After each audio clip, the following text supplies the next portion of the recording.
السلام عليكم ورحمة الله وبركاته. إن الحمد لله نحمده ونستعينه ونستغفره ونعوذ بالله من شرور أنفسنا ومن سيئات أعمالنا. من يهده الله فلا مضل له ومن يضلل فلا هادي له.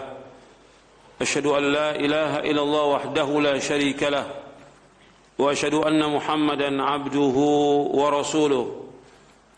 يا أيها الذين آمنوا اتقوا الله حق تقاته ولا تموتن إلا وأنتم مسلمون.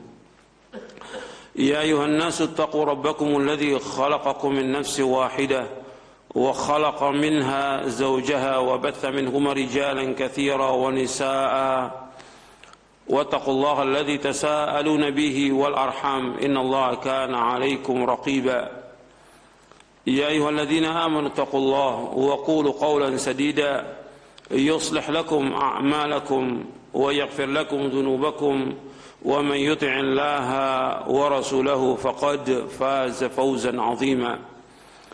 أما بعد فإن أصدق الحديث كتاب الله وخير الهدي هدي محمد صلى الله عليه وعلى آله وسلم وشر الأمور محدثاتها وكل محدثة بدعة وكل بدعة ضلالة وكل ضلالة في النار. Ayuhal ikhwah, a'azakumullah, kepada seluruh jamaah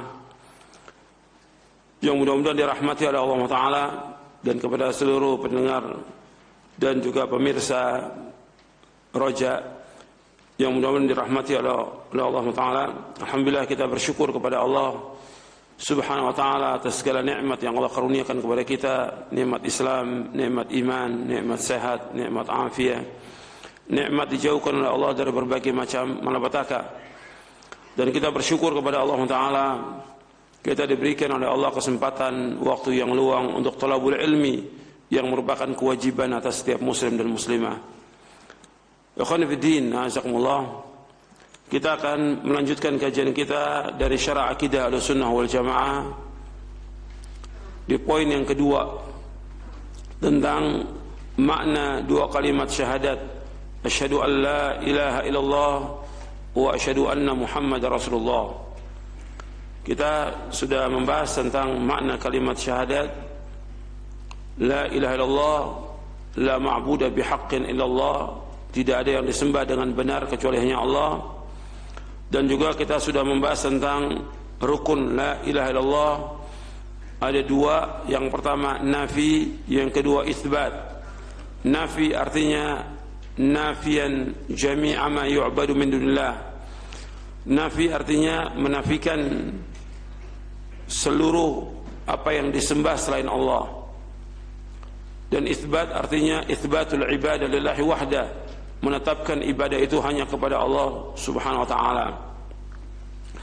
Dan dalilnya sudah saya sampaikan di dalam surah An-Nahl di ayat 36. Dan kita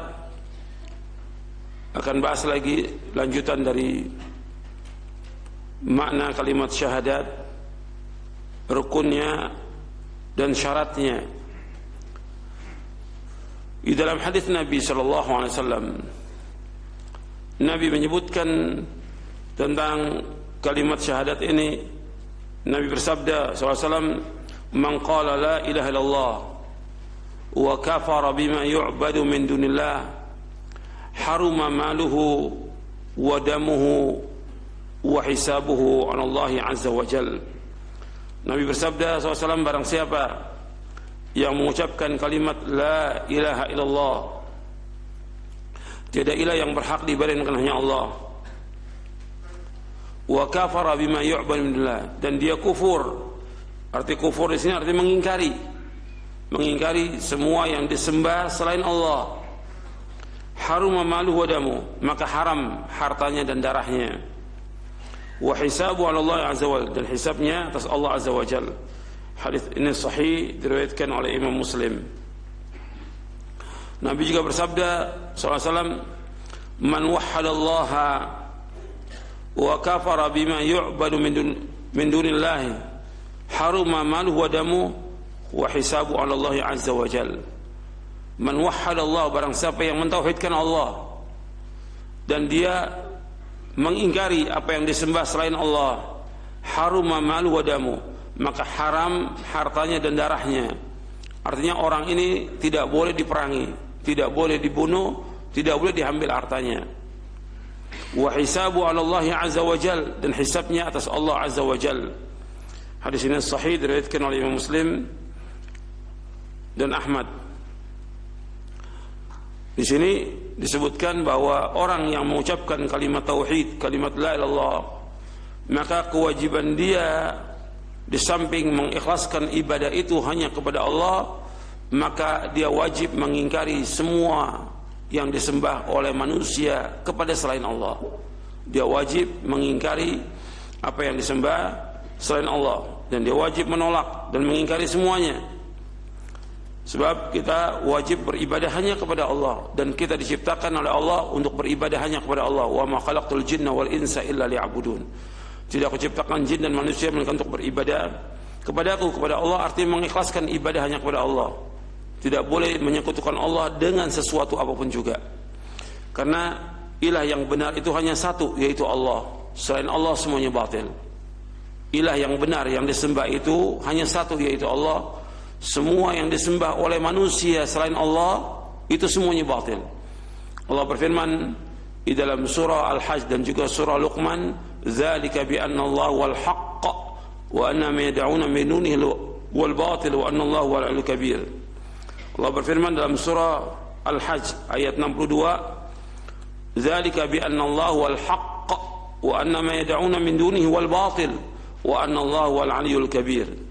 Yang demikian bahwasanya Allah itu satu-satunya yang hak, dan apa yang disembah oleh manusia selain Allah semuanya adalah batil.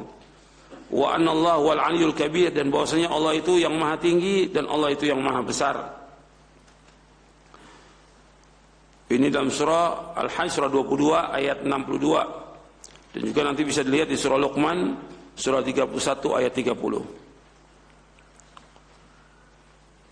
Ini tentang makna dari kalimat la ilaha illallah dan juga rukunnya yang sudah kita bahas pada pekan yang lalu.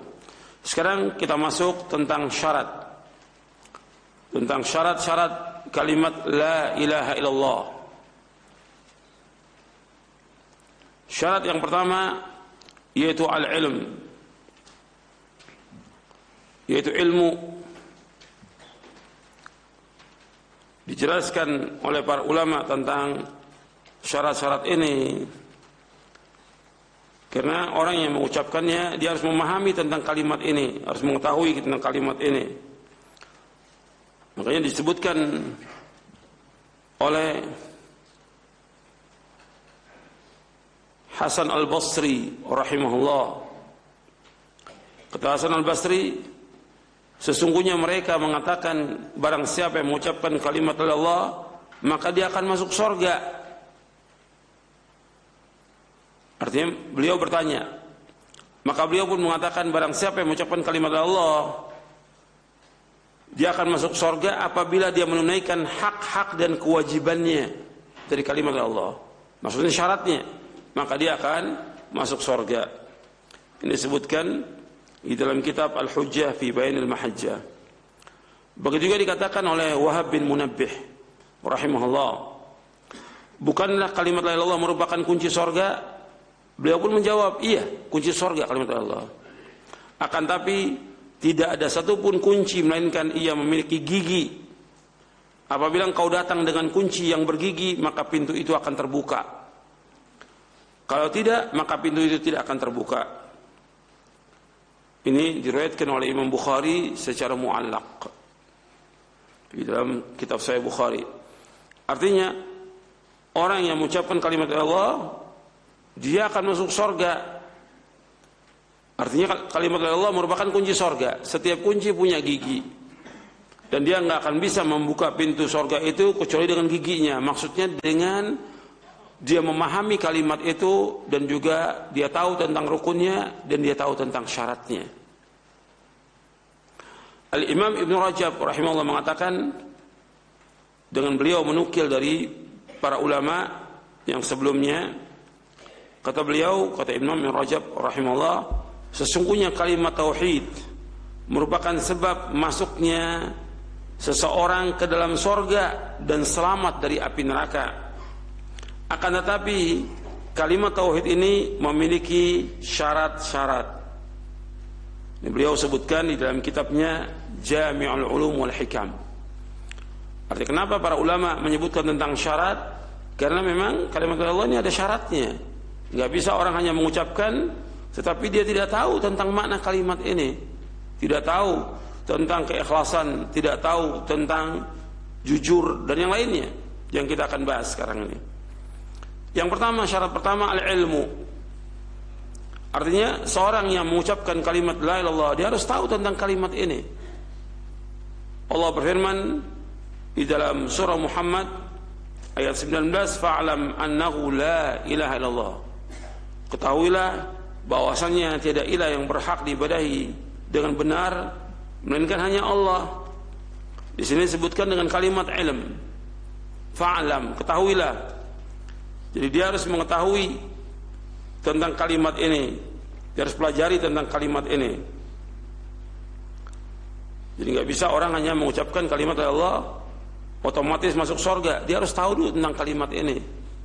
Artinya dia wajib mengetahui bahwasanya Allah satu-satunya yang diibadahi, selain Allah semuanya batil. Dia harus mengetahui tentang itu. Dan dia lakukan, dia laksanakan dengan ibadah itu hanya kepada Allah saja dan dia tidak palingkan kepada selain Allah.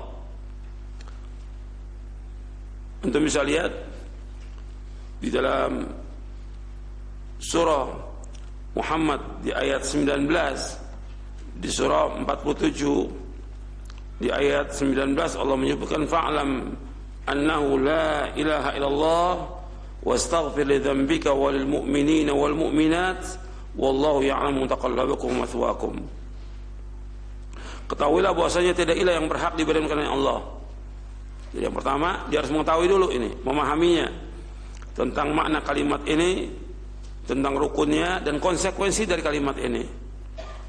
Kemudian wastaghfir li dzambika, dan dalam kau minta ampun untuk dosamu. Artinya minta ampun kepada Allah agar Allah mengampuni dosa-dosamu.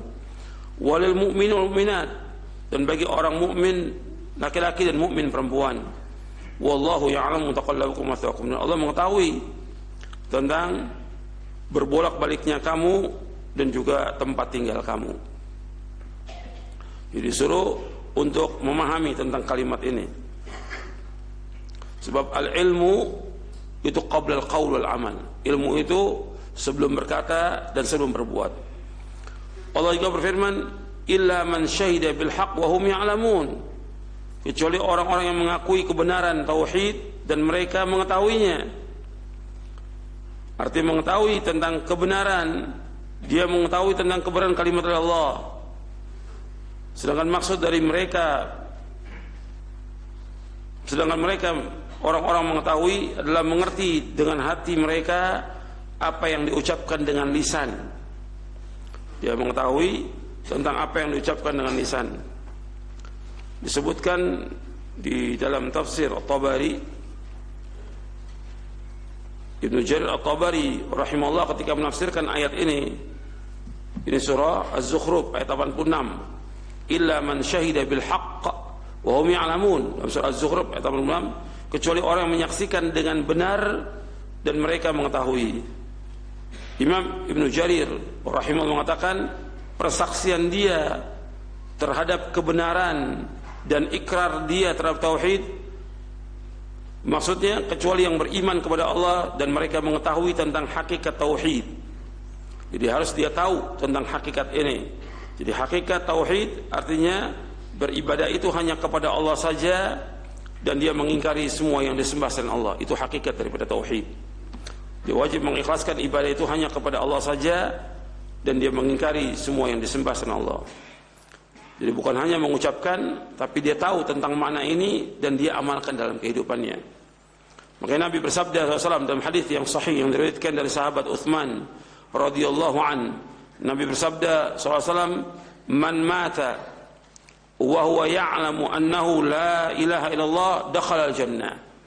barang siapa yang mati, barang siapa yang meninggal dunia, wa huwa ya'lam, dalam keadaan ia mengetahui, annahu la ilallah, bahwasanya tidak ada ilah yang berhak diibadahi dengan benar melainkan hanya Allah, dakhalal jannah, maka dia akan masuk surga. Hadis ini sahih, diriwayatkan oleh Imam Muslim, Ahmad dan Abu Awanah dari sahabat Utsman bin Affan radhiyallahu an. Jadi seorang harus mengetahui tentang makna kalimat la ilaha illallah. Tidak ada yang disembah dengan benar kecuali Allah, dan dia wajib mengingkari semua yang disembah selain Allah, dan dia wajib mengikhlaskan ibadah itu hanya kepada Allah. Ini yang disebut bahwa dia mengetahui tentang la ilaha illallah. Jadi syarat yang pertama, dia mengetahui tentang makna ini. Tentang mengetahui makna ini, orang-orang kafir juga mengetahui tentang makna ini. Makanya mereka nggak mengucapkan kalimat ini. Orang-orang kafir mengetahui tentang makna ini. Seperti Abu Jahal dan yang lainnya tahu, makanya dia tidak mau. Kalau mengucapkan kalimat ini, konsekuensinya mengingkari semua yang disembah selain Allah dan beribadah hanya kepada Allah saja. Makanya ketika disebutkan kalimat ini, mereka sombong. Makanya mereka tidak mau mengucapkan kalimat ini, karena kalau sudah mengucapkan kalimat ini, berarti dia harus beribadah hanya kepada satu ilah, yaitu Allah saja. Makanya mereka mengatakan ketika Nabi SAW mengajak, Qulu la ilallah tuflihu, ya ayuhan nas, Qulu la ilaha illallah tuflihu, wahai manusia, ucapkan kalimat Allah, kalian akan bahagia, kalian akan menang. Mereka menjawab, aja'alal alihata ilaha wahida, inna hadha la syai'un ujab. Apakah Allah sebutkan dalam Al-Quran, ini ayat Al-Quran, aja'alal alihata ilaha wahida, inna hadha la syai'un ujab. Apakah engkau jadikan satu kalimat ini, apakah engkau jadikan Tuhan-Tuhan yang banyak yang mereka sembah di Ka'bah itu menjadi satu Tuhan? Ini sangat mengherankan. Jadi mereka kalau mengucapkan kalimat ini berarti mengingkari semua yang disembah selain Allah. Mereka nggak mau mengucapkan itu. Makanya mereka sombong. Seperti Allah sebutkan di dalam surah As-Saffat. Untuk melihat di ayatnya, ada di buku ini di halaman 141.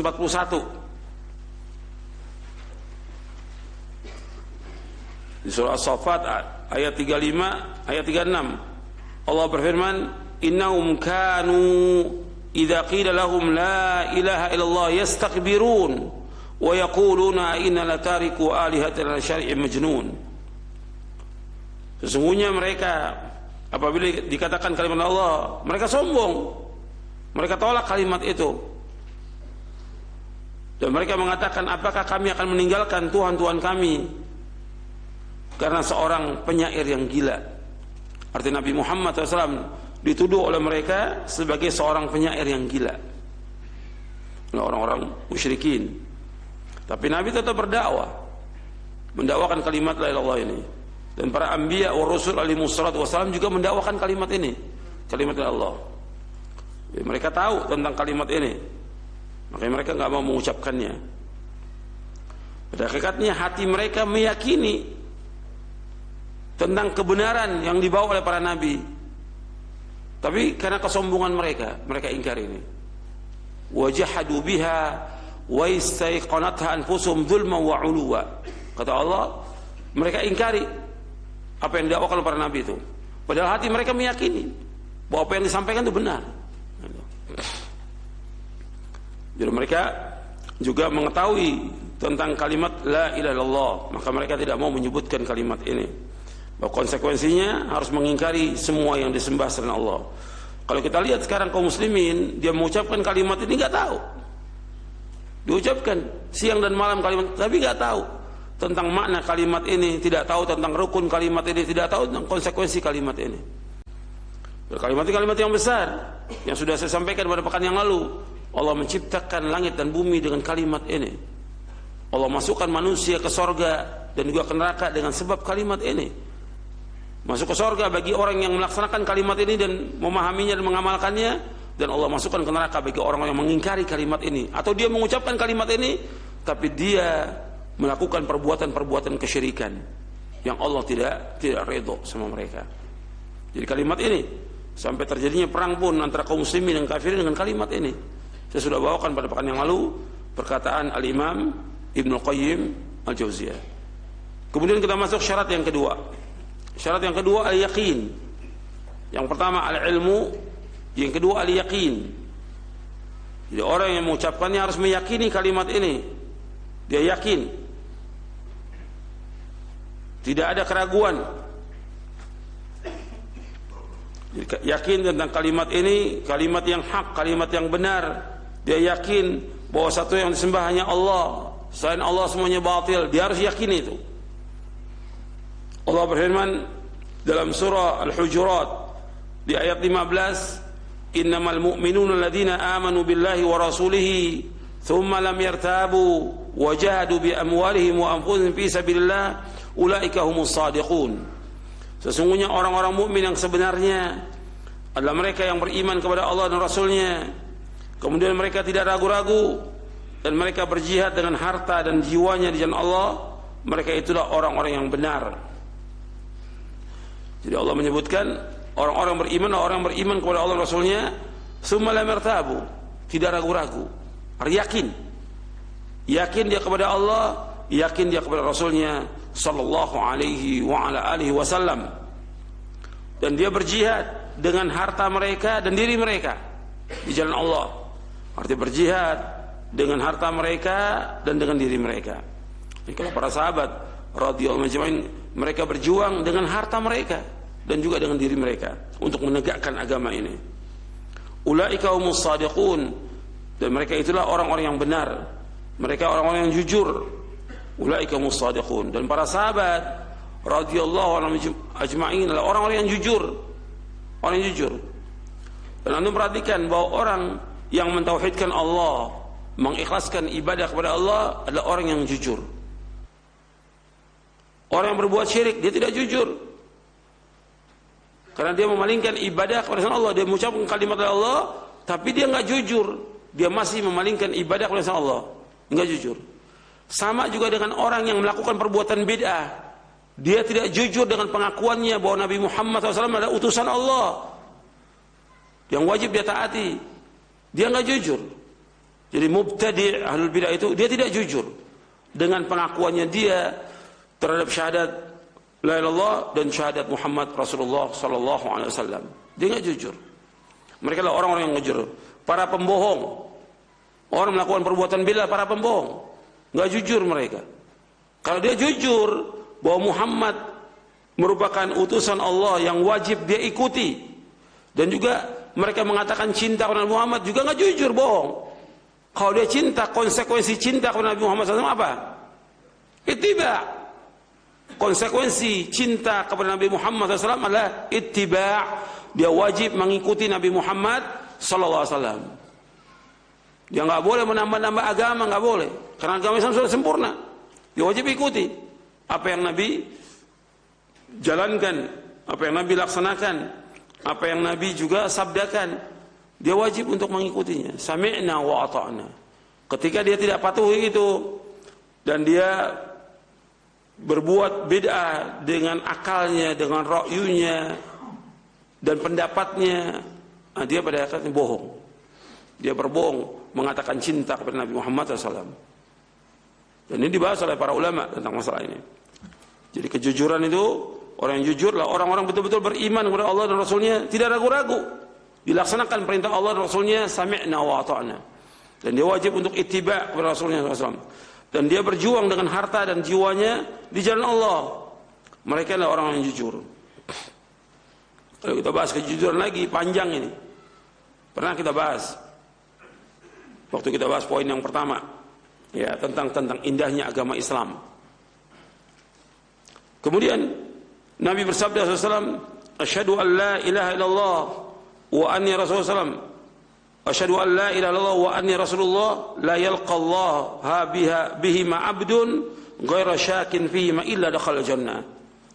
Aku bersaksi bahwasanya tidak ada ilah yang berhak diberi dengan benar kecuali Allah, dan bahwasanya aku Muhammad sallallahu alaihi wasallam adalah utusan Allah. Tidaklah seorang hamba menjumpai Allah dalam keadaan tidak ragu-ragu terhadap kedua syahadatnya melainkan ia akan masuk surga. Ini diriwayatkan oleh Imam Muslim dari sahabat Abu Hurairah.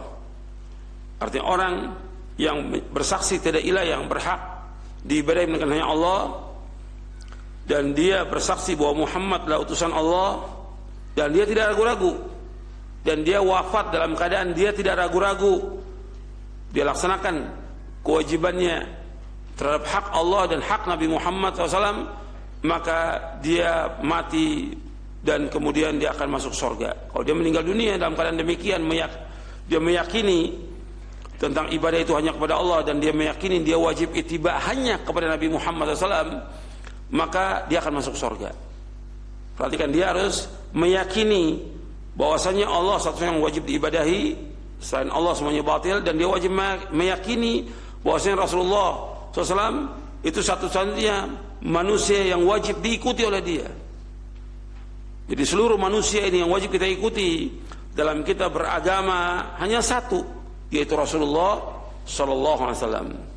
Bukan orang tua kita, bukan ustadz, bukan dai, bukan syekh, bukan ulama, bukan imam, bukan wali, tapi satu dari manusia yang kita wajib untuk mengikutinya, dan kita akan ditanya oleh Allah tentang beliau ketika dikubur dan nanti ketika di hari kiamat. Kita mengikuti Nabi atau tidak? Makanya pada pekan kemarin saya sebutkan, kata Imam Ibnu Qayyim, manusia akan ditanya dua pertanyaan. Yang pertama, madza kuntum ta'budun? Yang kedua, wa madza ajabtul mursalin? Yang pertama, apa yang kalian sembah? Pertanyaan pertama, bagaimana kalian beribadah kepada Allah? Apakah kalian mentauhidkan Allah atau tidak? Mengikhlaskan ibadah kepada Allah atau tidak? Yang kedua, wa madza ajabtul mursalin? Bagaimana kalian menjawab seruannya para rasul? Kalian mengikuti enggak seruannya dan dakwanya para rasul? Kalian mengikuti enggak Nabi Muhammad sallallahu alaihi wasallam? Ikut atau tidak? Ittiba atau enggak pada dia? Ketika tidak ittiba, ini yang berat hukumannya. Makanya ketika masuk ke liang kubur, 3 pertanyaan ditanya tentang Allah, tentang agama, tentang Nabi Muhammad SAW. Maka ditanya di kubur. Ketika dia nggak bisa menjawab, akan disiksa oleh malaikat Munkar dan Nakir. Nanti di hari kiamat pun akan demikian juga. Makanya dia harus yakin itu. Yang wajib diikuti hanya satu, itu Rasulullah SAW. Ittiba. Dan tidak boleh dia mengadakan sesuatu yang baru dalam agama. Nggak boleh dia berbuat beda. Wajib dia ikut. Yakin. Ketika dia masih mengadakan yang baru dalam agama, maka dia nggak yakin. Ketika dia berbuat syirik, dia nggak yakin kepada Allah Taala. Maka harus yakin dia. Yakin itu keyakinan di hati dan dia laksanakan. Selanjutnya, Rasulullah SAW bersabda kepada sahabat Abu Hurairah radhiyallahu an, "Idhhab bina 'alayya hataini, faman laqita min wara'i hadzal ha'id yashhadu an la ilaha illallah mustaqinan biha qalbuhu fabashshirhu bil jannah." Pergilah dengan kedua sandalku ini, maka siapa saja yang kau temui di belakang kebun ini yang bersaksi bahwa tidak ilah yang berhak diibadahi dengan benar melainkan hanya Allah, dengan hati yang meyakininya, maka berikanlah kabar gembira kepadanya dengan masuk surga. Jadi yang paling penting di sini kalimat, yaitu orang yashhadu an la ilaha illallah. Yang paling penting di sini kalimatnya yashhadu an la ilaha illallah mustaqinan biha qalbuhu fabashshir bin nar. Siapa saja orang yang bersaksi tiada ilah yang berhak diibadahi dengan benar melainkan hanya Allah, dan dia yakin dengan hatinya, maka berikanlah kabar dia dengan surga. Yakin dia, meyakini Allah satu-satunya yang diibadahi, dan selain Allah semuanya batil. Yakin. Bapak, ada sebagian orang yang masih nggak yakin. Kenapa kita nggak katakan dia tidak yakin? Karena dia masih menyembah kubur, masih menyembah batu, masih menyembah pohon, masih punya keyakinan bahwa kubur-kubur itu bisa memberikan keselamatan. Wali-wali itu masih bisa memberikan manfaat, menolak bahaya. Dia nggak yakin kepada Allah. Karena satu-satunya yang bisa memberikan manfaat, menolak bahaya hanya Allah. Hanya Allah, harus yakin dia bahwa pemilik langit dan bumi Allah, yang menguasai Allah, yang mengatur alam semesta Allah. Harus diyakini. Dan Allah satu-satunya yang wajib diibadahi. Itu harus yakin. Dan kita meyakini bukan hanya sekedar ini, semuanya. Semua yang ada di langit dan bumi yang menjalankan ini Allah satu-satunya. Dan semua yang terjadi di langit dan bumi nggak ada yang melakukan kecuali Allah. Apa yang Allah kehendaki pasti terjadi, apa yang Allah tidak kehendaki tidak akan terjadi. Sehebat apapun manusia itu harus yakin seperti itu. Apa aja Allah yang mengangkat kekuasaan siapa yang Allah kehendaki. Allah yang mencabut kekuasaan dari siapa yang Allah kehendaki. Allah muliakan siapa yang Allah kehendaki, Allah hinakan siapa yang Allah kehendaki. Harus yakin sebagai seorang mukmin. Yakin itu. Jadi kita tidak terpengaruh dengan kekuatan manusia, kehebatan manusia. Semuanya Allah yang menentukan. Semuanya Allah menentukan. Harus yakin seperti itu. Makanya Allah satu yang berhak untuk diibadahi. Dan semua kebaikan itu hanya ada pada Allah, tidak ada pada yang lain. Jadi kita wajib untuk beribadah hanya kepada Allah. Kita yakini bahwa semua yang disembah oleh manusia semuanya batil. Dia harus yakin itu.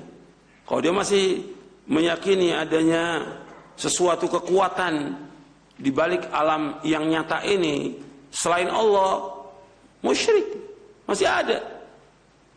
Ada dewa laut, ada dewa ini, dewa ini. Ini dia nggak yakin kepada Allah Taala. Tidak yakin. Ini perbuatan syirik, keyakinan syirik yang seperti ini. Jadi harus dia meyakini dengan keyakinan yang benar, keyakinan mengikhlaskan ibadah itu kepada Allah dan meyakini Allah satu-satunya yang berhak untuk diibadahi dan Allah yang memiliki langit dan bumi dan Allah semua kebaikan ada pada Allah Taala. Dan semua yang berjalan di langit dan bumi itu semua berjalan dengan kehendak Allah Subhanahu wa taala. Jadi apa yang Allah kehendaki pasti terjadi, apa yang Allah tidak kehendaki tidak akan terjadi. Harus yakin itu. Maka syarat untuk masuk surga bagi orang yang mengucapkannya yaitu hatinya harus yakin dengan kalimat tauhid, tidak ragu-ragu terhadapnya. Apabila syarat tersebut tidak ada, maka yang disyaratkan yaitu masyrut juga tidak ada. Artinya dia harus yakin dengan kalimat tauhid, dia tidak boleh ragu-ragu. Ya kalau syarat ini tidak ada, maka yang disyaratkan masuk surga pun nggak ada. Yakin ini sebagai syaratnya. Yang disyaratkan kalau dia yakin, maka dia akan masuk surga. Ketika dia tidak yakin, maka dia tidak masuk surga. Dia harus yakin. Sahabat Abdullah bin Mas'ud radhiyallahu anhu mengatakan, al-yaqinu al-imanu kullu was-sabru nisful iman. Wa yakin la iman secara keseluruhan dan sabar merupakan sebagian dari iman. Ini diriwayatkan oleh Imam Bukhari secara mu'allaq dan dimusulkan oleh Imam At-Tabrani dari sahabat Abdullah bin Mas'ud dengan sanad yang sahih yang disebutkan oleh Al-Hafidz Ibnu Hajar Al-Asqalani dalam kitabnya Fathul Bari. Jadi tidak ada keraguan lagi bahwa orang yang yakin dengan makna kalimat Allah, seluruh anggota tubuhnya akan patuh beribadah hanya kepada Allah dan tidak menyekutukan Allah dengan sesuatu apapun juga, dan dia mentaati Rasulullah sallallahu alaihi wasallam. Oleh karena itu sahabat Abdullah bin Mas'ud radhiyallahu an memohon kepada Allah ditambahkan iman, ditambahkan keyakinan dan ditambahkan pemahaman. Beliau berdoa, Allahumma zidna imanan wa yaqinan wa fiqhan. Allahumma zidna imanan wa yaqinan wa fiqhan. Ya Allah, tambahkanlah kepada kami iman, keyakinan dan pemahaman. Athar ini sahih diriwayatkan oleh Imam Abdullah bin Imam Ahmad dalam As-Sunnah dan Imam Al-Lalikai atau Al-Lalakai dalam Syarah Ushul I'tiqad Ahlussunnah wal Jamaah. Dan Al-Hafidz Ibnu Hajar dalam kitabnya Fathul Bari di juz yang pertama mengatakan bahwa sanadnya sahih. Artinya boleh kita berdoa dengan doa ini dan bisa kita baca dalam sujud. Allahumma zidna imanan wa yaqinan wa fiqhan. Ini bisa kita baca ketika kita sujud, baca doa ini. Allahumma zidna imanan wa yaqinan wa fiqhan. Ya Allah, tambahkan kepada kami iman, keyakinan dan juga pemahaman. Sebab doa kita sebagaimana Allah memerintahkan kepada Nabi Muhammad SAW, wa qul rabbi zidni ilma. Katakanlah, ya Allah, tambahkan aku ilmu. Jadi, minta tambahan ilmu. Ibnu Mas'ud juga di samping minta tambahan ilmu, minta tambahan juga keimanan, keyakinan dan pemahaman. Syarat yang ketiga al-ikhlas, yaitu memurnikan amal perbuatan dari segala kotoran-kotoran syirik dan mengikhlaskan segala macam ibadah itu hanya kepada Allah saja. Allah Azza wa Jalla berfirman, fa'budillah mukhlishan lahud-din, la ala lillahi dinul khalis. Fa'budillah mukhlishan lahud-din, ala lillahi dinul khalis. Allah berfirman dalam surah Az-Zumar surah 39 ayat 2 dan 3, maka beribadah kepada Allah dengan tulus ikhlas beragama kepadanya. Ingatlah hanya milik Allah agama yang murni. Artinya murni dari segala bentuk kesyirikan. Kita wajib mengikhlaskan ini, mengikhlaskan ibadah kepada Allah dan tidak menyekutukan Allah dengan sesuatu apapun juga. Allah berfirman, "Wa ma umiru illa liya'budullaha mukhlishina lahud-din." Dan tidak mereka diperintah melainkan untuk beribadah kepada Allah dengan ikhlas semata-mata karena agamanya. Jadi dia beribadah, mengikhlaskan ibadah kepada Allah dan tidak berbuat syirik kepada Allah dengan sesuatu apapun juga. Ini dalam surah Al-Bayyinah ayat 5. Kemudian juga di dalam hadis Nabi menyebutkan tentang syafaat.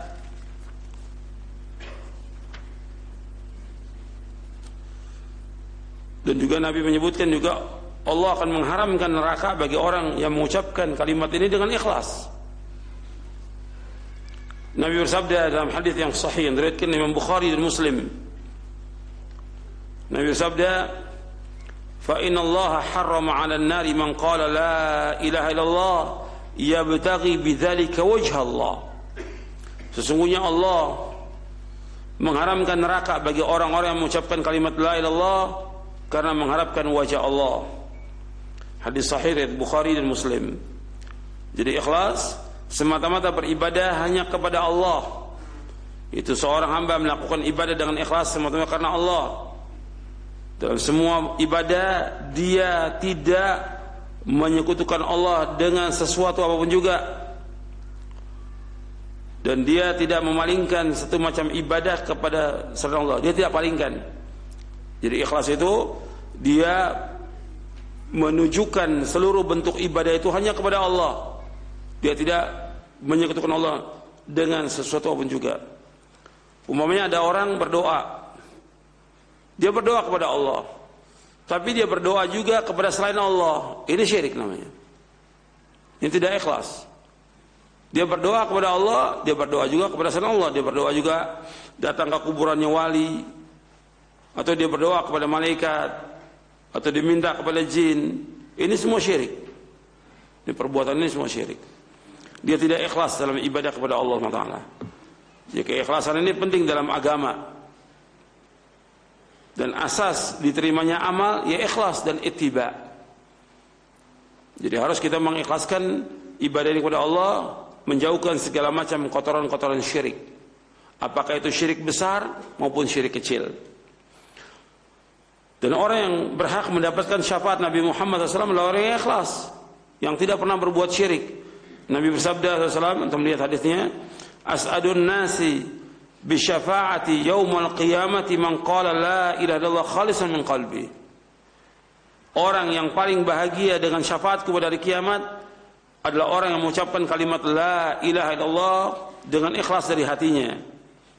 Hadis ini sahih dari Bukhari dan Ahmad dari sahabat Abu Hurairah radhiyallahu anhu. Nabi menyebutkan orang yang paling bahagia dengan syafaat kepada hari kiamat yaitu orang yang mengucapkan kalimat Allah dengan ikhlas dari hatinya. Dan Nabi SAW menyebutkan tentang syafaat di sini, menunjukkan bahwa syafaat ini ada, dan syafaat ini nanti di hari kiamat bagi orang-orang yang dia berbuat dosa besar, kemudian dia dimasukkan ke dalam neraka dengan sebab dosa besarnya, kemudian dikeluarkan oleh syafaat Nabi Muhammad dari api neraka, dimasukkan dia ke sorga. Syafaat ini yang diingkari oleh kelompok yang sesat, Mu'tazilah dan Khawarij. Saya ulangi, syafaat ini yang diingkari. Jadi syafaat mengatakan bahwa orang yang berbuat dosa besar dari kaum muslimin itu dapat syafaat Nabi Muhammad SAW, itu diingkari. oleh Khawarij Mu'tazilah. Karena Khawarij dan Mu'tazilah mempunyai keyakinan dan pendapat bahwa orang yang berbuat dosa besar itu dia kekal dalam neraka selama-lamanya. Perhatikan itu. Ini sesat ini. Ini pemahaman yang sesat. Khawarij dan Mu'tazilah mempunyai pendapat bahwa orang yang berbuat dosa besar kekal dalam neraka selama-lamanya. Ini orang-orang yang kejam nih, jahat ini. Orang yang zalim ini. Yaitu Khawarij dan Mu'tazilah. Kalau untuk hukuman dunia, mereka berbeda pendapat. Kalau Khawarij berpendapat orang Islam yang berbuat dosa besar kafir, keluar dari agama Islam. Kalau Mu'tazilah, orang yang berbuat dosa besar dia tidak kafir dan tidak juga Islam. Manzilah bainal manzilatain. Dua-duanya sesat ini. Makanya Ahlus Sunnah menetapkan tentang syafaat, dan nanti ada pembahasannya di buku ini tentang syafaat. Jadi Ahlus Sunnah menetapkan tentang adanya syafaat. Tapi syafaat itu nanti di hari kiamat diberikan oleh orang-orang yang berhak mendapatkan syafaat dari Nabi Muhammad sallallahu alaihi wasallam. Dan orang yang paling bahagia dengan syafaat Nabi Muhammad SAW yaitu orang mengucapkan kalimat la ilaha illallah dengan ikhlas dari hatinya. Dan ini pokok, ini asas, ini yang pertama, kalimat ini dulu. Artinya umat Islam dia harus paham tentang kalimat ini. Nanti ada kalimat-kalimat yang lain atau zikir atau doa yang orang itu dapat syafaat. Ada sahih riwayatnya. Tetapi yang pokok, yang dasar ini dulu. Tentang apa? Tentang la ilallah, nggak boleh diperbuat syirik. Ini dulu. Ada penyebutan seperti orang yang berdoa sesudah azan, dia akan mendapatkan syafaat Nabi Muhammad, mendoakan Nabi. Ya, setelah dia menjawab azan, kemudian dia mendoakan, Allahumma rabba hadhihi da'wati tammah wa salatil qa'imah ati Muhammadanil wasilatul fadilah wa ba'athu maqamam mahmudul wa'atah. Kata Nabi, barang siapa yang mengucapkan doa ini, halat lahu syafaatin muqamah. Dia halal mendapatkan syafaat pada hari kiamat. Tapi doa ini harus dilaksanakan dengan apa? Yang paling pokok apa? Dia mentauhidkan Allah. Kalau seandainya dia membaca doa ini setiap hari di 5 waktu sholat, 5 kali ada dalam sehari, dia membaca doa azan. Tapi dia berbuat syirik, manfaat atau tidak? Enggak manfaat. Contoh yang lain lagi, yaitu orang yang banyak selawat kepada Nabi Muhammad SAW, dia akan dapat syafaat Nabi Muhammad dari kiamat. Membanyakan selawat. Maka banyak sekali kita lihat orang majlis-majlis selawat. Bagus berselawat karena Allah memerintahkan selawat. Jadi Allah menyebutkan, innallaha wa malaikatahu yusalluna 'alan nabi ya ayyuhalladzina amanu sallu 'alaihi wa sallimu taslima. Sesungguhnya Allah dan malaikatnya salawat kepada Nabi. Wahai orang beriman, salawatlah kepada beliau dan salamnya kepada beliau. Ini perintah dari Allah. Kita dianjurkan untuk banyak salawat kepada Rasulullah SAW. Dan majlis ilmu ini seperti ini, majlis yang banyak salawat kepada Rasulullah SAW. Karena setiap disebut nama Nabi Muhammad SAW, kita semuanya salawat. Justru kita ini banyak salawat kepada Rasulullah SAW. Cuma banyak orang menuduh kita anti salawat. Padahal yang kita ingkari perbuatan-perbuatan salawat yang Nabi SAW tidak mencontohkan, atau kaifiat-kaifiat salawat yang Nabi nggak contohkan. Ini yang bid'ah, ini yang kita ingkari. Karena kalau dia banyak salawat kepada Nabi Muhammad SAW, tapi dia berbuat syirik kepada Allah, dapat nggak syafaat? Tidak. Syarat untuk mendapatkan syafaat yang asasi yaitu dia mengucapkan kalimat la ilaha illallah dengan ikhlas dari hatinya, tidak berbuat syirik kepada Allah. Sampai sini paham ya? Banyak lagi juga amal-amal yang dia akan mendapatkan syafaat, tapi tetap asasnya adalah apa? Tauhid, la ilaha illallah. Kita masuk syarat yang keempat, as-sidq, jujur. Yaitu jujur maksudnya adalah mengucapkan kalimat ini dengan disertai pembenaran oleh hatinya. Artinya hati ini membenarkan. Barang siapa yang lisannya mengucapkan namun hatinya mendustakan, maka ia adalah munafik dan dia pendusta. Jadi kejujuran ini penting dalam agama. Antara iman dan jujur punya kaitan yang sangat erat. Ketika orang dia mengatakan iman kepada Allah, maka dia harus jujur dengan keimanannya. Ketika dia mengakui tentang la ilaha illallah, dia harus jujur. Dia wajib untuk melaksanakan apa yang Allah perintahkan, menjauhkan apa yang Allah larang. Dan dia meyakini satu-satunya yang beribadah itu hanya Allah. Jujur dia. Dan juga dia jujur dalam membenarkan Nabi Muhammad SAW sebagai utusan Allah yang wajib untuk ditaati secara mutlak. Allah berfirman tentang orang-orang yang pendusta, tidak jujur dengan imannya. Allah berfirman dalam surah Al-Baqarah di ayat 8 dan 9. Allah berfirman, "Wa minan nasi man yaqulu amanna billahi wa bil yaumil akhir wa ma hum bimu'minin. Yukhadi'una Allah wal ladzina amanu wa ma yakhda'una illa anfusahum wa ma yash'urun." Allah menyebutkan, "Wa minan nasi man yaqulu amanna billahi wa bil yaumil akhir wa ma hum bimu'minin." Dan di antara manusia ada yang berkata kami beriman kepada Allah dan hari akhir, padahal sesungguhnya mereka itu bukanlah orang-orang yang beriman. Yukhadi'una Allah wal ladzina amanu wa ma yakhda'una illa anfusahum wa ma yash'urun. Dan mereka itu menipu Allah dan orang-orang yang beriman, padahal mereka hanya menipu diri mereka sendiri, tapi mereka tidak menyadarinya. Surah Al-Baqarah ayat 8 dan 9. Allah juga berfirman tentang orang-orang munafik. Qalu nashhadu innaka Rasulullah. Mereka berkata kami bersaksi bahwa engkau adalah Rasulullah. Kemudian Allah mendustakan mereka. Wallahu ya'lamu innaka rasuluh wallahu yashhadu innal munafiqina lakadzibun. Dan Allah mengetahui bahwa engkau benar-benar rasulnya, dan Allah menyaksikan bahwa orang-orang munafik benar-benar pendusta. Dan mereka ini adalah pendusta karena mereka tidak jujur. Orang munafik asasnya, orang munafik itu dusta. Orang munafik asasnya dusta. Sama dengan agama Syiah, asasnya dusta. Bohong. Maka dalam agama mereka, dalam agama Syiah itu ada istilah taqiyah. Taqiyah itu bohong, wajib bohong. Itu bagi orang-orang Syiah. Jadi mereka makanya nggak ada orang yang mengaku kecuali sedikit. Kamu orang Syiah? Enggak, saya Sunni. Nggak ngaku dia. Pembohong. Jangan percaya sama orang Syiah selama-lamanya. Dia punya agama namanya taqiyah. Dan itu kata mereka, taqiyatu dini wa dinu abai. Taqiyah itu agamaku dan agama nenek moyangku. Jadi bohong. Wajib bagi mereka untuk berbohong. Maka mereka munafik. Asasnya munafik dibangun di atas dua. Yang pertama bohong, yang kedua riya. Munafik dibangun di atas dua. Yang pertama bohong, yang kedua riya. Jadi orang yang beriman dia harus jujur, nggak boleh bohong. Bohong ini membawa semua kerusakan, semua kejelekan, semua keburukan, dan bohong membawa manusia ke neraka. Saya sudah bawakan di majelis ini hadis Ibnu Mas'ud, "Wa iyyakum wal kadhiba fa innal kadhiba yahdi al fujur wal fujur yahdi lin nar." Jauhkan diri kamu dari dusta, dari bohong, karena bohong akan membawa kamu kepada kejelekan, keburukan, kejahatan, dan kejelekan, keburukan akan membawa manusia ke neraka. Jadi harus jujur dalam pengucapan kalimat la ilaha illallah, harus jujur. Jangan seperti orang-orang munafik. Orang munafik mengucapkan kalimat ini, tapi mereka pembohong, pendusta.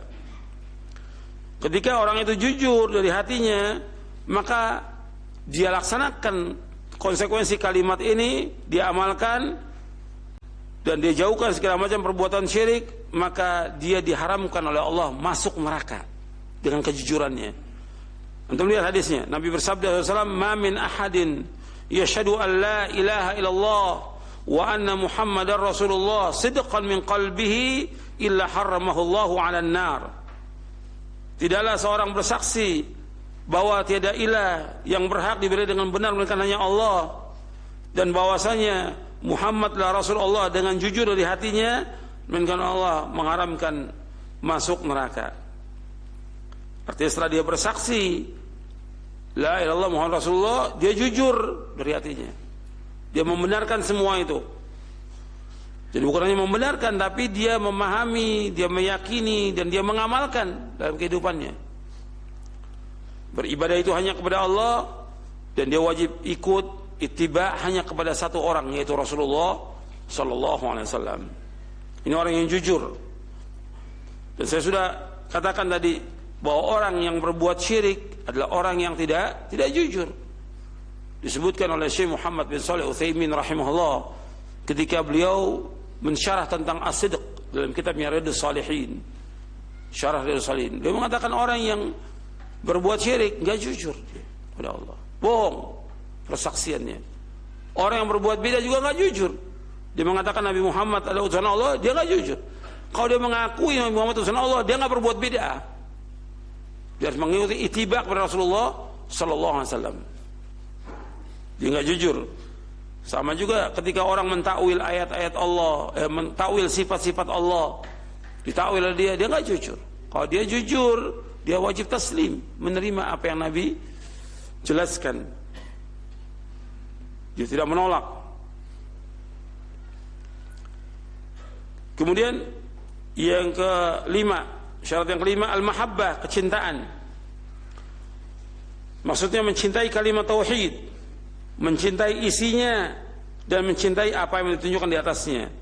Cinta di sini maksudnya mencintai kalimat tauhid, kalimat Allah, mencintai isinya dan mencintai apa yang ditunjukkan atasnya. Allah Azza wa Jalla berfirman di dalam surah Al-Baqarah ayat 165, "Wa minan nasi man yattakhidhu min dunillahi andada yuhibbunahum ka hubbillah walladzina amanu ashaddu hubban lillah." Wa minan nasi man yattakhidhu min dunillahi andada yuhibbunahum ka hubbillah walladzina amanu ashaddu hubban lillah. Di antara manusia ada yang menyembah tuhan-tuhan selain Allah sebagai tandingan-tandingan, yang mereka mencintai mereka seperti mereka mencintai Allah. Adapun orang beriman sangat besar cintanya kepada Allah. Jadi mereka menjadikan tandingan-tandingan, apakah itu pohon, batu, kuburan, mereka jadikan tandingan-tandingan selain Allah. Yang mereka menyembah batu itu, pohon itu, kubur itu, yang mereka mencintai penghuni kubur itu sebagaimana mereka mencintai Allah. Ini syirik, namanya syirkul mahabbah, syirik dalam kecintaan. Namanya syirkul mahabbah, syirik dalam kecintaan. Dia menyekutukan Allah. Kalau dia betul-betul mentauhidkan Allah, dia mengikhlaskan ibadah kepada Allah, mencintai kalimat ini, dan dia mengingkari semua yang disembah selain Allah. Kemudian Allah juga berfirman tentang Nabi Muhammad SAW. Kalau kita mencintai beliau, kalau kita mencintai Allah, kita wajib ittiba' kepada beliau. Allah berfirman dalam surah Ali Imran ayat 31, "Qul in kuntum tuhibbunallaha fattabi'uni yuhibbukumullah wa yaghfir lakum dzunubakum wallahu ghafurur rahim." Katakanlah Muhammad, jika kamu mencintai Allah, ikutilah aku. Niscaya Allah akan mencintai kamu dan Allah akan mengampuni dosa-dosa kamu, dan Allah itu Maha Pengampun dan Allah itu Maha Penyayang. Jadi Allah itu menyebutkan kalau seandainya kalian cinta kepada Allah, ikuti aku, ikuti Rasulullah SAW, ittiba' kepada beliau. Kemudian Allah akan mencintai kalian, Allah mengampuni dosa kalian, dan Allah Maha Pengampun dan Penyayang. Jadi kalau dia betul-betul cinta kepada kalimat tauhid dan dia mencintai Allah Taala, maka dia wajib ittiba' kepada Rasulullah SAW. Ketika dia tidak ittiba' kepada Rasulullah, dia bohong. Dia mendakwakan dirinya mencintai Allah, tapi dia bohong dalam dakwanya karena dia tidak ittiba' kepada Nabi Muhammad SAW. Maka kita wajib untuk ittiba' kepada Rasulullah SAW. Dan ini yang sering kita dakwakan siang malam, untuk ittiba' kepada Nabi Muhammad SAW dan menjauhkan segala macam perbuatan bid'ah. Kalau dia jujur mengakui Nabi Muhammad sebagai utusan Allah, dia wajib ittiba' kepada Rasulullah SAW. Nggak boleh dia berbuat bid'ah, karena bid'ah sesuatu yang tidak dicintai Allah dan tidak dicintai Rasulullah, dibenci oleh Allah, dibenci oleh Rasulnya bid'ah ini. Dan Nabi sudah mengingatkan bahwa bid'ah ini adalah sesat. Nabi yang mengatakan demikian. Wa iyyakum wa muhdatsatil umur fa inna kulla muhdatsatin bid'ah wa kulla bid'atin dhalalah. Jauhkan dari kalian setiap perkara yang baru dalam agama, karena setiap perkara yang baru dalam agama adalah bid'ah dan setiap bid'ah adalah sesat. Makanya kita ittiba' kepada Rasulullah SAW dan jaminannya surga. Rasulullah bersabda, "Thalathun man kunna fi wajada bihinna halawatal iman. Man kana Allah wa rasuluhu ahabba ilaihi mimma siwahuma wa yuhibbal mar'a la yuhibbu illa lillah wa yakrahu an ya'uda fil kufri ba'da an qadahu Allah min kama yakrahu yuqdha fin nar. 3 perkara kata Nabi SAW. Rasulullah SAW bersabda, 3 perkara yang bila ketiga-tiganya terdapat pada seorang, dia akan mendapatkan kelezatan iman. Yang pertama, Allah dan Rasulnya lebih dia cintai daripada selain keduanya. Yang kedua, dia mencintai seorang semata-mata karena Allah. Dan yang ketiga, dia tidak suka kembali kepada kekufuran setelah Allah menyelamatkannya, sebagaimana ia tidak suka dicampakkan ke dalam api. Hadis ini sahih, riwayat Bukhari, Muslim dan lainnya dari sahabat Anas bin Malik. Ini untuk syarah di sini panjang ini. Ya. Jadi yang pokok di sini kita wajib mencintai Allah dan Rasulnya lebih dari kecintaan kita kepada selain keduanya. Syarat yang keenam, al-inqiyad. Al-inqiyad artinya tunduk patuh. Seorang muslim dia harus tunduk dan patuh terhadap apa yang ditunjukkan oleh kalimat la ilallah. Dia wajib untuk beribadah hanya kepada Allah saja. Dia wajib mengamalkan syariat-syariat Allah. Dia wajib beriman dengannya dan berkeyakinan bahwasanya hal itu adalah benar. Inqiyad artinya tunduk dan patuh hanya kepada Allah SWT. Jadi kalau orang mengucapkan kalimat la ilallah, dia wajib untuk tunduk, wajib untuk patuh kepada Allah dan Rasulnya sallallahu alaihi wasallam. Allah berfirman di dalam surah Az-Zumar ayat 54, wa anibu ila rabbikum wa aslimu lahu min qabli ayatiyakumul adzabu thumma la tunsarun. Dan kembalilah kalian kepada Allah dan berserah dirilah hanya kepada Allah sebelum datang azab kepada kalian, kemudian kalian tidak akan ditolong oleh Allah Taala. Yang jadi syahid di sini kalimat wa aslimu lahu, wa aslimu lahu. Dan kalian taslim, tunduk patuh hanya kepada Allah saja.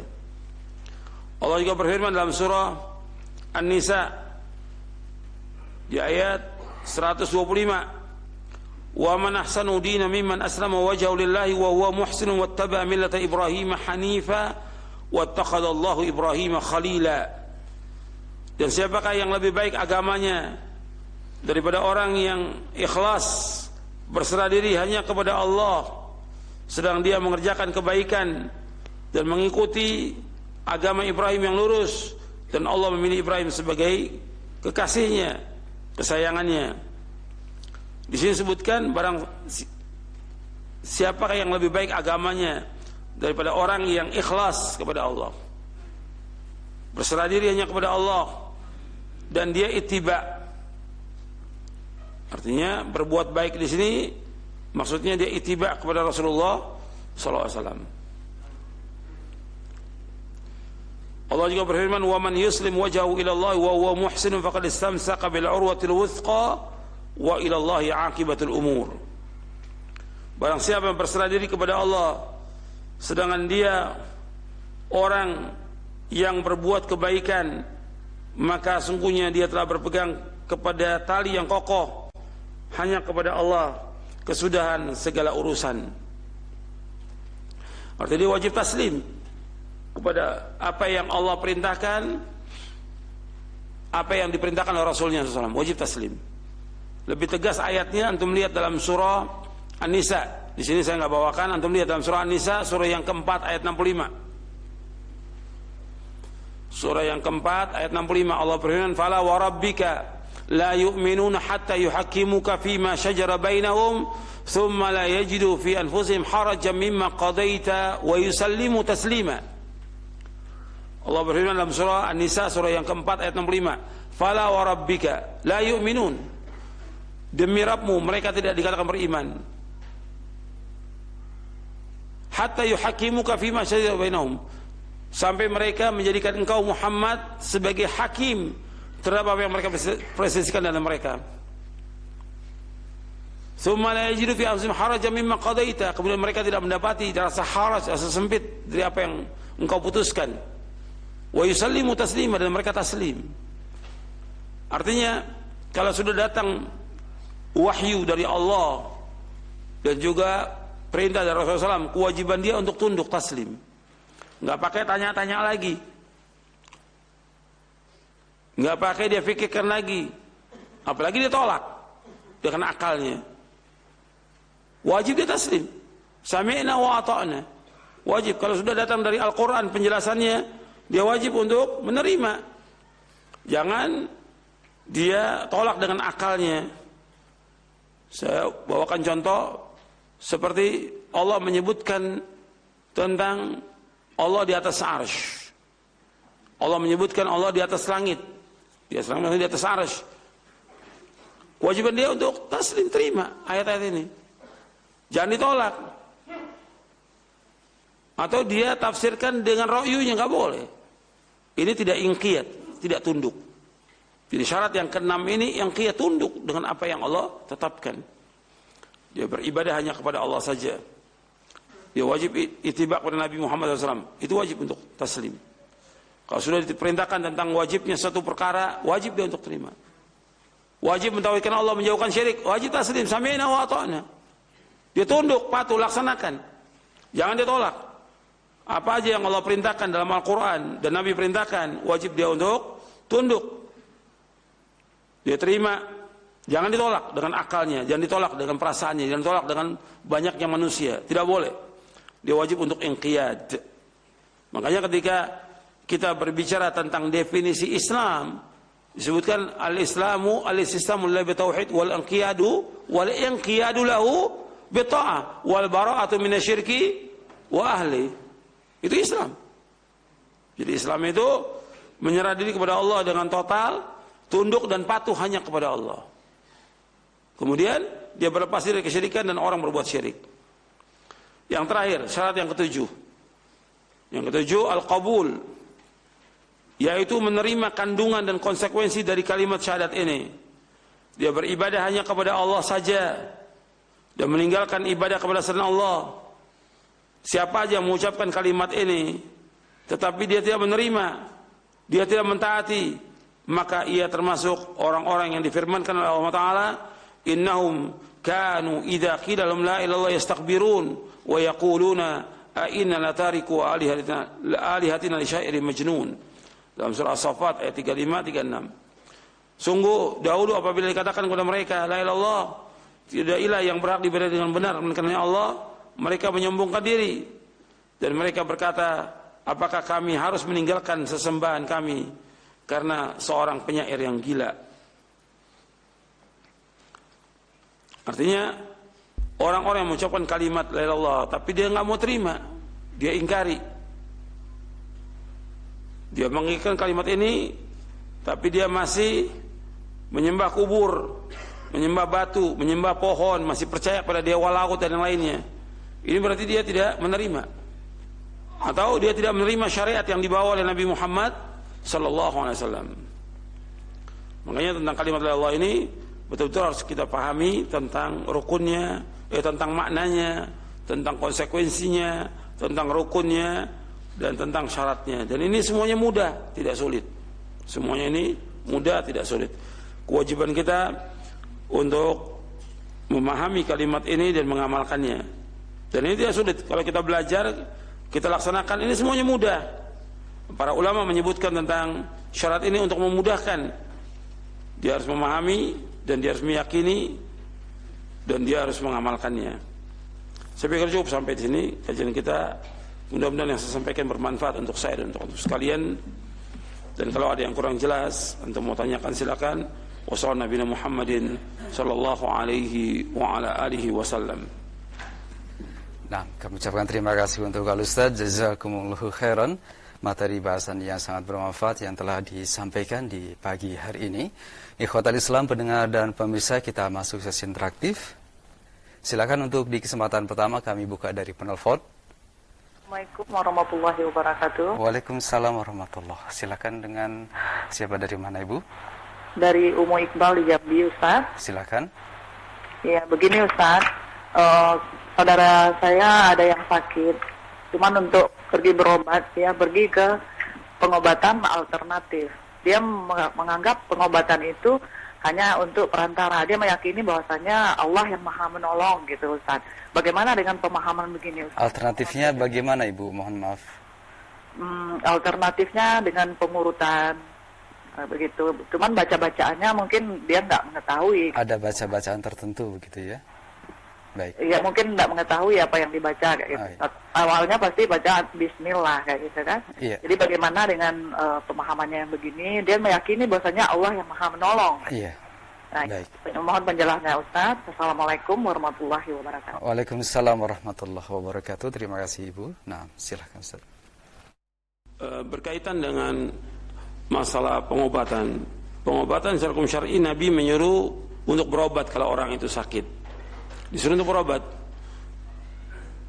Nabi bersabda, "Inna likulli da'in dawa, fatadawaw wa la tatadawaw biharamin." Setiap penyakit pasti ada obatnya. Setiap penyakit pasti ada obatnya. Maka berobatlah kalian. Dan jangan berobat dengan yang haram.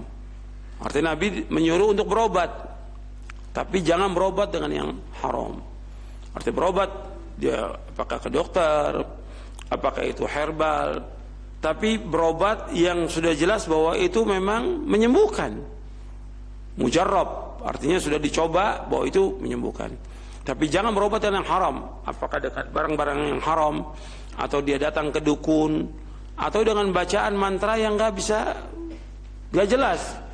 Sebab Nabi bersabda SAW, "Inna ruqa wa tamaima wa tiwala syirkun." Sesungguhnya ruqyah, mantra-mantra, jimat-jimat, dan tangkal-tangkal itu syirik, kata Nabi. Makanya ketika orang mengobati, dilihat dulu bagaimana dia, benar apa enggak. Atau dalam ruqyah mengatakan, "I'ridu ruqakum." Tunjukkan ruqyah kalian, benar apa tidak? Bacaannya benar apa tidak, kata Nabi SAW. "I'ridu ruqakum." Tunjukkan kepada kami, bacaan kalian benar atau tidak. La ba'sa bi ruqyah ma lam yakun syirik, kata Nabi. Tidak apa-apa ruqyah selama tidak syirik. Nah, kalau dia dikatakan pengobatan alternatif, dia ke dukun, ya ke dukun nggak boleh. Datang ke dukun ini hukumnya haram dalam Islam. Orang datang ke dukun, orang pintar, paranormal, ketika dia datang, sholatnya nggak akan diterima selama 40 malam. Nabi menyebutkan di dalam hadis yang sahih, orang yang datang ke dukun nggak akan diterima sholatnya selama 40 malam itu. Dan ini saya bawakan di buku ini, antum lihat tentang dukun, tukang ramal, dan orang pintar. Poin ke-57. Poin 57 tentang dukun, tukang ramal, orang pintar. Nggak boleh kita datang. Nabi bersabda SAW, "Man ata arrafan fasalan syai'in lam tuqbalu salatun 40 laila." Barang siapa yang mendatangi seorang peramal, orang pintar, lalu bertanya kepada mereka tentang sesuatu, maka salatnya nggak akan diterima selama 40 malam. Di halaman 466. Hadis ini sahih, riwayat Muslim dan Ahmad. Dan Nabi juga bersabda, dari sahabat Abu Hurairah radhiyallahu an, Nabi bersabda SAW, "Man ata arrafan au kahinan fasaddaqahu bima yaqul faqad kafara bima unzila ala Muhammadin SAW." Barang siapa yang mendatangi seorang peramal, orang pintar atau dukun, kemudian membenarkan apa yang dikatakan, maka orang itu telah kafir dengan apa yang diturunkan kepada Nabi Muhammad SAW. Hadis ini sahih dari Imam Ahmad dan juga Baihaqi dalam sunannya, dan juga Hakim dalam kitabnya Al-Mustadrak. Jadi datang ke dukun, tukang ramal, orangnya nggak boleh. Kalau dia berobat herbal dan betul sudah mujarrab, artinya betul itu obat-obat yang sudah diketahui benar secara hukum syar'i, boleh. Gitu. Artinya boleh secara hukum syar'i, tapi tidak boleh dengan yang haram. Campurannya haram, ada khomernya, atau yang lain nggak boleh, atau dengan mantra-mantra yang dia nggak paham, nggak boleh. Jadi tetap harus dia berobat dengan yang halal. Nabi menyebutkan suruh berobat, Nabi yang suruh. Inna likulli da'in dawa fatadawa. Nabi yang suruh fatadawa, berobatlah kalian. Nabi suruh berobat. Dia wajib untuk ikhtiar. Yang menyembuhkan semuanya Allah, tapi caranya harus benar. Yang menyembuhkan Allah, tapi cara sama dengan ibadah. Ibadah orang saya kan ikhlas. Saya ngerjakan ikhlas karena Allah. Betul, ikhlas, tapi harus apa? Harus sesuai dengan sunnah Nabi. Sama seperti orang-orang yang ditegur oleh Abdullah bin Mas'ud radhiyallahu an. Ketika dia berzikir. Zikir ini benar apa tidak zikir? Benar, dianjurkan zikir. Tapi kaifiat zikir dengan bikin halakoh zikir, itu ditegur. Para sahabat masih hidup. Kenapa kalian berbuat yang Nabi nggak contohkan? Apa kata mereka? Kami tidak niatkan ini kecuali kebaikan. Artinya niat kami baik, niat kami ikhlas.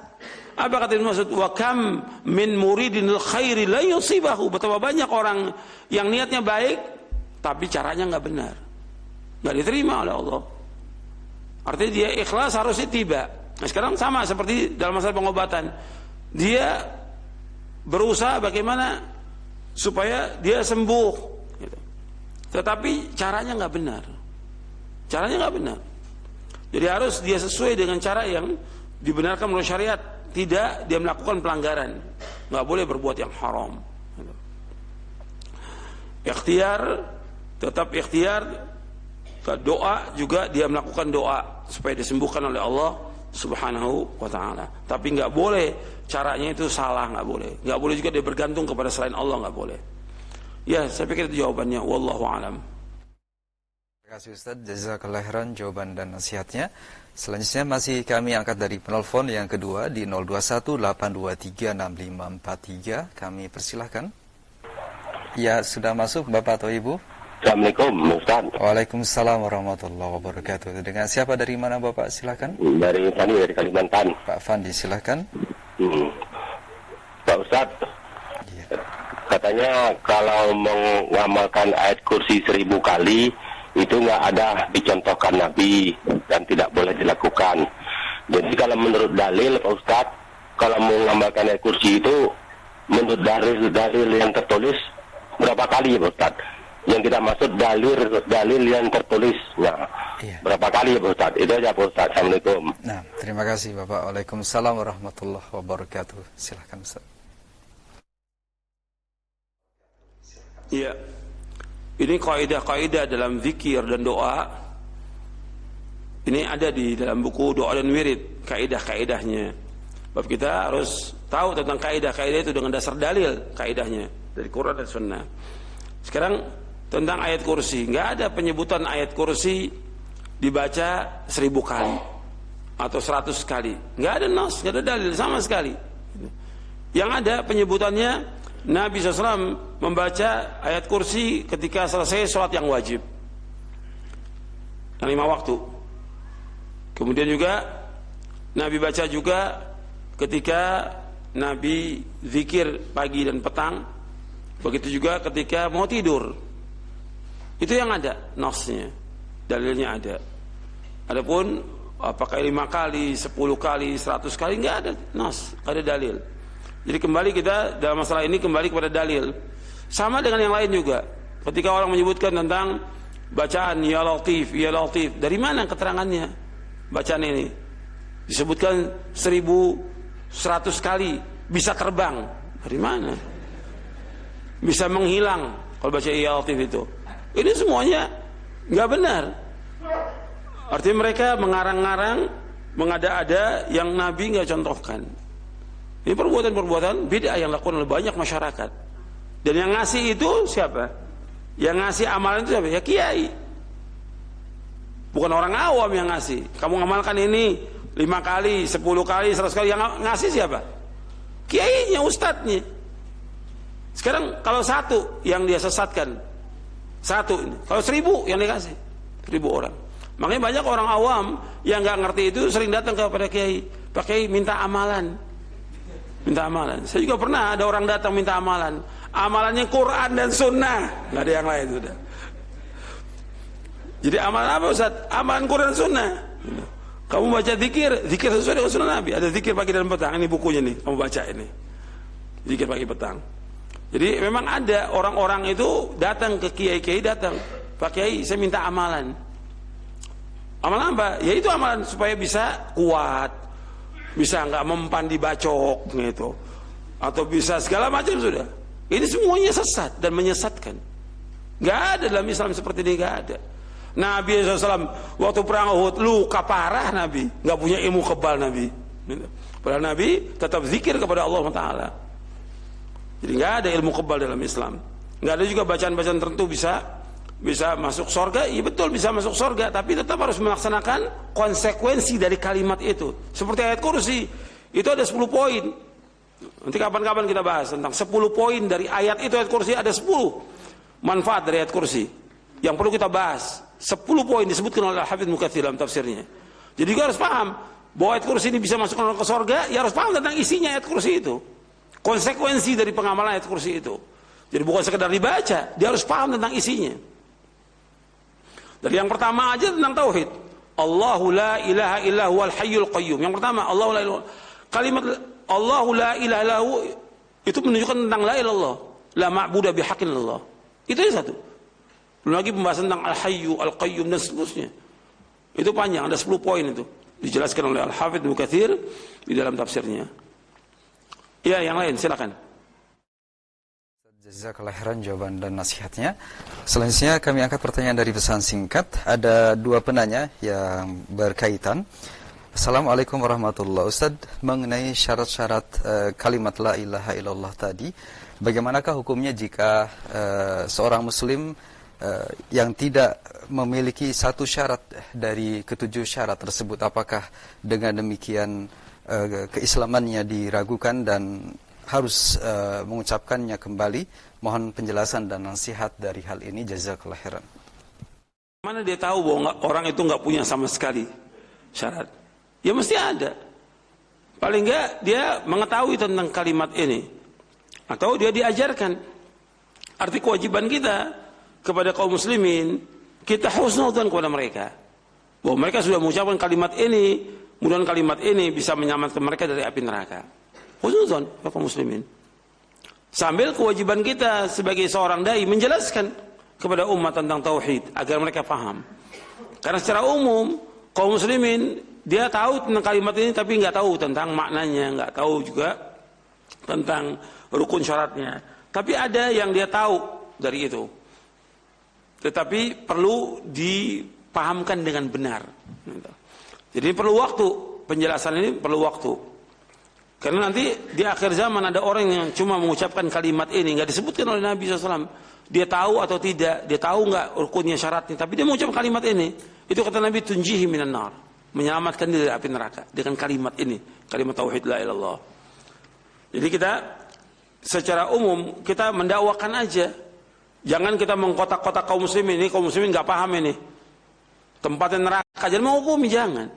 Kita harus menunjukkan kaum muslimin mengucapkan ini, mudah-mudahan Allah masukkan mereka ke dalam surga. Itu orang beriman seperti itu. Jadi dia harus menunjukkan kepada kaum muslimin. Tapi ketika mereka berbuat syirik, kita jelaskan wah ini bisa membatalkan syahadatnya dia, syiriknya. Kita jelaskan tentang tidak boleh mereka berbuat syirik. Karena secara umum mereka ucapkan kalimat ini dalam kondisi memang nggak tahu. Makanya perlu belajar, wajib untuk thalabul ilmi, wajib. Pertama kali ketika orang nuntut ilmu, dia tuntut ilmu tentang tauhid. Karena ilmu syar'i wajib dituntut. Thalabul ilmi fardhatun ala kulli muslimin. Tapi yang asal, yang pertama, dia harus wajib untuk menuntutnya tentang tauhid. Itu yang wajib diajarkan. Itu yang asas. Makanya pada pekan yang lalu saya sebutkan, para dai dia harus memulai dakwanya dengan tauhid. Karena inilah dakwah para anbiya wa rusul alaihi wasallam. Mereka nggak tahu tentang perdagangan, nggak tahu tentang ini.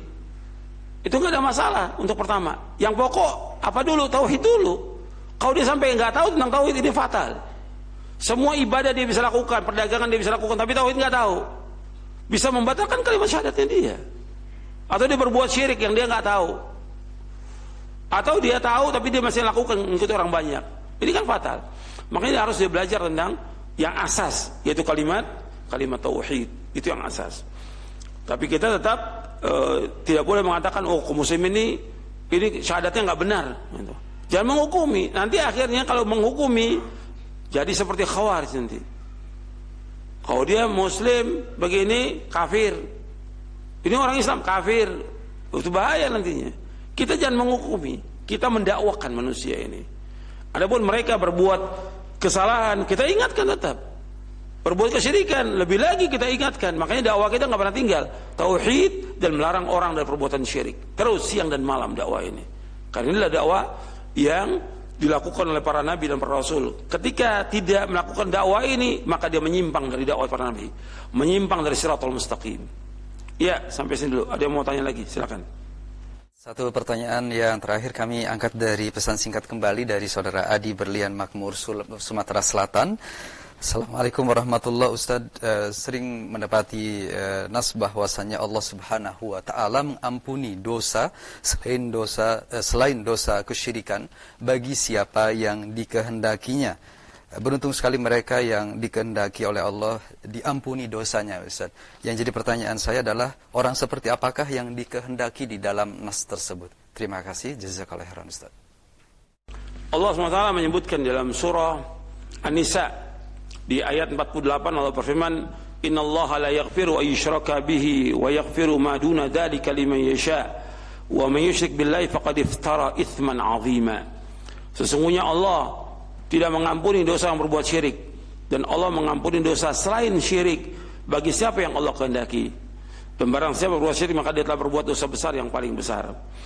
Allah menyebutkan Allah enggak akan mengampuni dosa orang berbuat syirik, dan Allah mengampuni dosa selain itu, selain syirik bagi siapa yang Allah kehendaki. Nah, yang Allah kehendaki tentunya dari orang-orang yang dia beriman kepada Allah tapi dia jatuh dalam perbuatan dosa besar. Dia muslim, dia mukmin, tapi dia jatuh dalam perbuatan dosa besar. Dan dosa besar ini banyak, ratusan dosa besar ini. Apakah khamar, apakah itu judi, apakah zina, atau yang lainnya. Yang dia khilaf, dia berbuat dosa. Seorang mukmin ketika dia berbuat dosa, dia kewajibannya apa? Taubat kepada Allah dengan taubatan nasuha. Nah, kalau seandainya ada orang-orang yang berbuat dosa besar, kemudian dia mati dalam keadaan dia berbuat dosa besar, dia belum sempat taubat, dia tidak pernah berbuat syirik. Nah, nanti di hari kiamat Allah akan mengampuni siapa yang Allah kehendaki. Ya, Allah tergantung kepada kehendak Allah. Artinya kita nggak tahu siapa yang Allah kehendaki itu. Tetap kewajiban kita sebagai seorang mukmin, bagaimana kita mengikhlaskan ibadah kepada Allah, menjauhkan syirik, dan kita berusaha untuk menjauhkan perbuatan dosa dan maksiat. Sebab konsekuensi dari tauhid ini yaitu dia harus berusaha bagaimana menjauhkan segala macam perbuatan dosa-dosa besar. Kalau dia bertauhid kepada Allah, jauhkan. Yang insya Allah nanti pekan depan insya Allah kita akan bahas tentang realisasi dari tauhid ini. Apa sih realisasi dari tauhid ini? Bagaimana perwujudannya supaya kita paham. Jadi bukan hanya menjauhkan syirik saja, tapi juga dia berusaha untuk menjauhkan dosa-dosa besar. Bahkan juga dia menjauhkan apa-apa yang mengotori dari imannya dia, tauhidnya dia. Itu nanti kita akan bahas penjelasan dari Syekh Abdurrahman bin Nasir As-Sa'di rahimahullah, supaya betul-betul kita mendapatkan dari faedah tauhid kita kepada Allah, dan juga kita mendapatkan rahmat Allah dan kasih sayang Allah Taala, dan juga mendapatkan syafaat dari Nabi Muhammad SAW. Soal siapa yang Allah kehendaki kita nggak tahu, tapi tetap kita berusaha bagaimana menjauhkan dosa besar. Kalau ditakdirkan oleh Allah ada orang yang betul-betul dia menjauhkan dosa besar, kemudian suatu waktu dia khilaf, dia jatuh dalam perbuatan dosa besar, dan ini bisa terjadi pada manusia, meninggal dia, ya ini terserah kepada Allah Taala. Allah mengampuni siapa yang Allah kehendaki dengan dasar ayat tadi dalam surah An-Nisa ayat 48 dan surah An-Nisa ayat 116. Wa yaghfiru ma duna dzalika liman yasha. Allah mengampuni siapa yang Allah kehendaki. Tapi tetap kita jangan berpunya prinsip pokoknya saya enggak berbuat syirik. Yang penting saya enggak berbuat syirik, tetap saya akan diampuni oleh Allah. Jangan begitu. Tetap enggak berbuat syirik juga tidak berbuat dosa besar. Itu prinsip kita. Tidak berbuat syirik dan juga tidak berbuat dosa besar. Kalau dalam perjalanan hidup ini kita terjatuh dalam perbuatan dosa besar, ya kita minta ampun kepada Allah. Dan mudah-mudahan Allah mengampuni dosa kita. Dan mudah-mudahan kita termasuk dari yang Allah kehendaki diampuni dosa-dosa kita. Sebab hadis Nabi Nabi menyebutkan, dan ini kabar gembira buat kita semuanya. Artinya kita wajib menjauhkan dosa syirik, juga wajib menjauhkan dosa besar. Tapi kalau itu terjatuh sampai banyak dosa kita, tetap aja ada hadis Nabi menyebutkan ini busyra, kabar gembira. Nabi bersabda di dalam satu hadis yang diriwayatkan Imam Tirmidzi, dan ini hadis qudsi. Allah berfirman, "Ya ibna Adam, law ataitani bi qurabil ardi khataaya, thumma laqitani la tusyriku bi syai'an, la ataituka bi qurabiha maghfiratan." Wahai anak Adam, seandainya engkau datang kepadaku dengan sepenuh bumi dosa, dengan syarat tidak berbuat syirik kepadaku, aku akan datang kepadamu dengan sepenuh bumi ampunan. Artinya Allah yang harus kita ingat, Maha Pengampun. Allah itu Ghafur, Allah itu Ghaffar, Maha Pengampun. Tapi Ghaffar, pengampun bagi orang yang taubat kepada Allah Ta'ala. Ya, tetap kita mengharapkan ampunan Allah agar kita termasuk dari orang-orang yang diampuni dosa-dosa kita oleh Allah Ta'ala. Sehingga nanti dari kiamat ketika dibuka catatan amal itu, ada orang yang dibuka catatan amalnya. Satu lembar catatan amal itu sejauh mata memandang. Itu semua catatan dosa aja isinya. Dan ada 99 catatan itu. Satu catatan itu sejauh mata memandang kita. Betul-betul dosanya banyak sekali. Ini 99. Allah sebutkan kamu pernah berbuat dosa pada hari ini. Ini. Diakui semuanya. Kemudian Allah SWT dengan rahmat dan kasih Allah, sekarang ini aku ampuni semua dosa kamu. Ini nikmat bagi orang yang beriman. Tapi dia tidak sengaja untuk berbuat dosa besar. Artinya enggak sengaja, oh enggak apa-apa, saya bebas berbuat dosa. Enggak boleh. Tetap ada rasa takut dia kepada Allah. Ada manusia yang kadang-kadang dia jatuh dalam perbuatan dosa besar, ada. Sebagai seorang mukmin ada. Apakah dia mukmin? Mukmin ada. Tapi tetap dia minta ampun kepada Allah dan dia takut kepada azabnya Allah Taala. Itu orang beriman. Al-khauf wa raja itu harus ada, bukan kesengajaan. Itu Allah akan ampuni di hari kiamat nanti. Bahkan juga ada orang yang dia berbuat dosa besarnya banyak, kemudian ditimbang dengan kalimat tauhid yang dia pernah ucapkan. Kalimat tauhid ini, Allah, dia yakini, dia pahami, dia amalkan kalimat ini, ditimbang, maka dosa yang sekian banyak itu kalah dengan kalimat tauhid ini. Yang lebih berkalimat tauhid, yang dengan itu Allah masukkan dia ke dalam surga. Mudah-mudahan kita termasuk yang demikian. Saya pikir cukup kajian kita sampai di sini. Kurang lebihnya saya mohon maaf. Wassalamualaikum warahmatullahi wabarakatuh. Subhanakallah bihamdik, asyhadu an la ilaha illa anta astaghfiruka wa atubu ilaik. Assalamualaikum warahmatullahi wabarakatuh.